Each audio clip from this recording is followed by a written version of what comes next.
Save student view, sir. Save student view, sir. Professor Lakshman Singh Murdabad.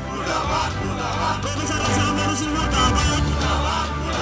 Ladu Singh, go back. Professor Lakshman Singh, go back.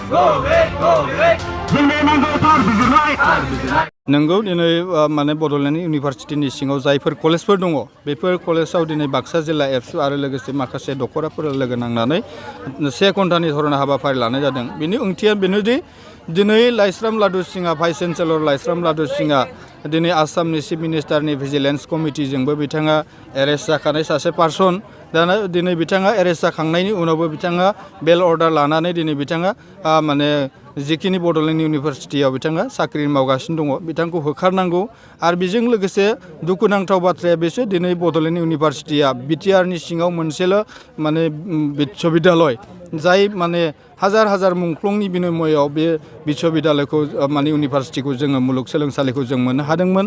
दिनै बेफोरबायदि मुलुगसोलोंसालियाव जाय माने vice chancellor Laishram लादु सिंह बिथाङा दिनै साख्रि मावनानै माने जोंनि बिटिआरनि मोनसेल' माने इउनिभारसिटिखौ बिथाङा गावनि साख्रिनि सार्थआव गावनि थाखा फैसानि लबियाव माने गोबांथार खहा खालामदों। दा बेनिखायनो जों बेखौ खावलायदों दिनै आसामनि चिफ मिनिस्टार गभर्नर बिथांखौ जों खावलायदों जाहाथे बिथांखौ जाहाथे थाबैनो बिनिफ्राय बोखारना लाङो। मानोना दिनै बे कलेजाव बे इउनिभारसिटियाव बे मुलुगसोलोंसालियाव जोंनि माने बिटिआर हालामजों लोगोसे अल आसामनि गासै जोंनि फरायसा बिथांमोननि जिबन हाबनानै दङ। दा बे जिबन हाबनानै थानायाव दिनै बिनिफ्राय जोङो आसा खालामगोन बे माने मुलुगसोलोंसालिया मोजां मोनसे खुंथायनि गेजेरजों मोजां सासे भाइस चेन्सेलर मोननानै जाहाथे बे मोजां मोनसे रोखोमै सोलिनांगोन।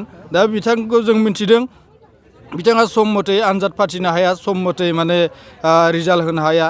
बेयाव जोंहा गोबांथार जोंनि गेजेराव माने जायफोर बेयाव फरायनानै फरायदोंमोन फरायसा बिथांमोनहा गोबांथार उसुबिदायाव गोलैदों। दा बेफोरबायदि जाबाय थायोब्ला जों बिनिफ्राय जों माबायदि फिथाइ मोननो हागोन? दा बेयो जोंनि थाखाय दुखुनांथाव बाथ्रा। आरो मोनसे दुखुनांथाव बाथ्राया बेनो जोङो हाजार हाजार मानसि मुंख्लं जानायनि बिनिमयआव दिनै बे माने मुलुगसोलोंसालिखौ मोननो हादों। दा बेनिखायनो जों बे मुलुगसोलोंसालिखौ जेब्लायबो साबना हामना जानायखौ जों लुबैयो, बिनिफ्राय मोजां फिथाइ थायनायखौ जों लुबैयो। मानोना बिनियावनो जोंनि गासै जोंनि मुंख्लंफोरनि गोबां अबदान दङ। दा बिथांमोननि जिउमाया बे जिखिनि मुंख्लंफोर बिथांमोननि जिउमायाबो जाहाथे जुदि बे माने इउनिभारसिटिया मोजाङै मोजां सोलियोबासो बिथांमोननि जिउमायाबो गोजोनगोन।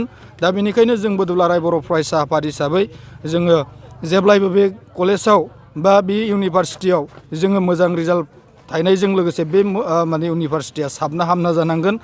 मुलुगनि गेजेराव गंसे मोजां इउनिभारसिटि जानायखौ जों लुबैयो। दा बेनिखायनो जोङो दिनै बाक्सा जिल्ला एबसु आरो लोगोसे नैबे आनन्द बाजार डिग्री कलेजाव जोङो माखासे दखराफोरखौ लानानै जोङो आरो लोगोसेनो आनन्द बाजार कलेजनि डिग्रीनि फरायसा बिथांमोनखौ लानानै 1 घन्टा धरना हाबाफारि लादों।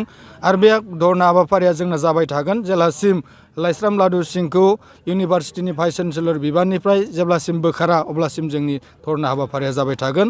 आरो बेनिखायनो जोंहा मोनसे रोखा जेब्लासिम जोङो दिनै बुंगोन जेब्लासिम बिथाङा बे भाइस चेन्सेलर बिबाननिफ्राय बोखारजाया आरो गोदानै बेहाय गोदान सासे भाइस चेन्सेलर माने थिसनना गोदानै बियो अब्लासिम बै समहालागै जोंनि धरना हाबाफारि धरनाजों लोगोसे गुबुन गुबुन हाबाफारि जों लाबाय थागोन। दा बेनिखायनो जोङो दिनैनि माने धरना हाबाफारिखौ लानाय जादों।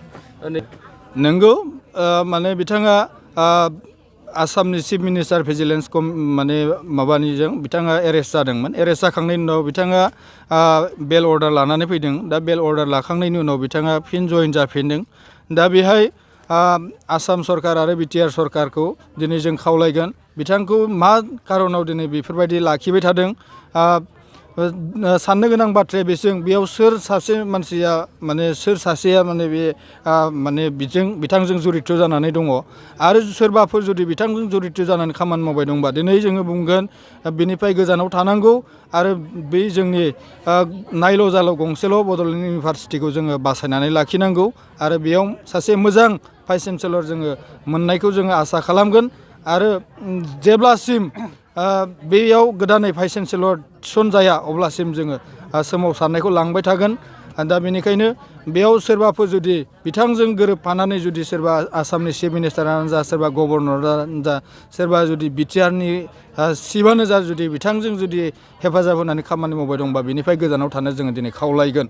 जेब्लासिम बिथांखौ बोखारनाय जाया अब्लासिम जोङो दुलाराय बर' फरायसा आफाद हिसाबै जोङो माखासे फरायसा बिथांमोनखौ लानानै जोङो सोमावसारनाया जोंना थांबाय थागोन। बेयाव खुनु कमप्रमाइस गैया।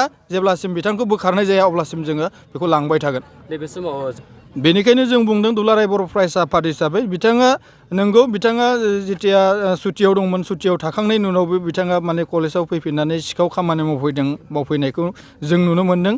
दा बेनिखायनो बिनि सायावबो गोख्रों नोजोर होदों आरो बिनि थाखाय बिथाङा जिखिनि खामानि मावदों बिनि थाखाय बिथाङा बिनि गोख्रों साजाखौ मोननांगोन। जों दुलाराय बर' फरायसा आफादनिफ्राय आसामनि चिफ मिनिस्टार माने लोगोसे आसामनि गभर्नर बिथांखौ दिनै जोङो नैबे मिडियानि गेजेरजों नोंथां मिडियानि गेजेरजों खावलायदों जाहाथे बिनि न्यायखौ जोङो थाबैनो मोननायखौ जोङो लुबैगोन।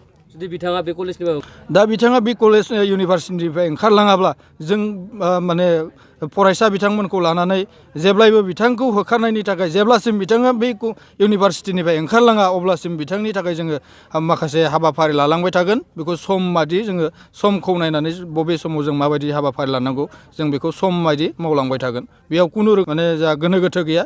बिथाङा जेब्लासिम बे इउनिभारसिटिनिफ्राय ओंखारलाङा बिथांखौ जेब्लासिम बे इउनिभारसिटिनिफ्राय होखारहरनो हाया अब्लासिम दुलाराय बर' फरायसा आफाद हिसाबै जोङो दलरै थानाय नङा। जोङो जेब्लायबो बिनि थाखाय खामानि मावबाय थागोन। बेयाव खुनु गोनो गोथो साननांगौ जेबो गैया।